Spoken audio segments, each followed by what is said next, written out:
Hello everybody and welcome. In this video I'm going to show you how to fix when earbuds automatically starts or pause the music.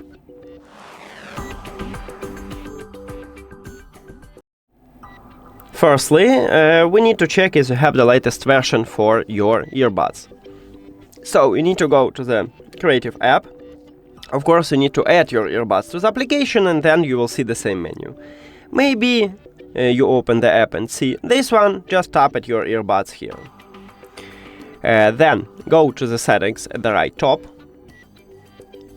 And right here at the second line we have firmware version. Tap at this line and now click check now at the top. It check for updates. It said that I have the latest software version. If you haven't, in this window you can update it.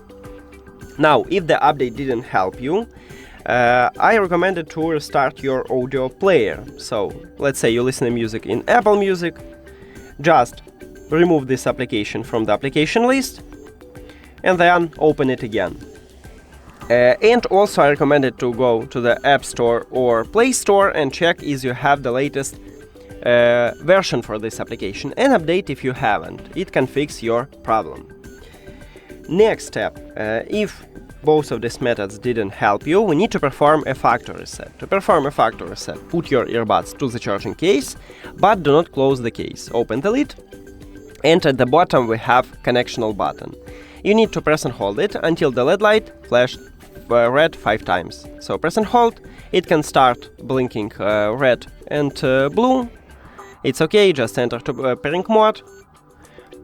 Just keep holding this button, and now we have 5 times. Okay, so then you can release your finger and then we need to reconnect them with the phone.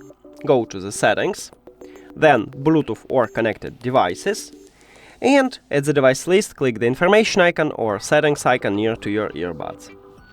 Then forget this device and forget device. Now, if you have Android, click Pair New Device button. If your Android phone have this button, because not all Android phones have it, maybe you need to do the same as on iOS, is just go back and return to the Bluetooth. But right now on iOS 26 it doesn't work, so maybe they will fix it in the future. On iOS 26 just turn off and turn on the Bluetooth. But first try to go back and return. Maybe they will fix when you're watching this video. And then tap at your earbuds at the device list. And we did it! Thank you for watching this video. If you found it helpful, please consider subscribing to the channel and leave the like on the video. See you later!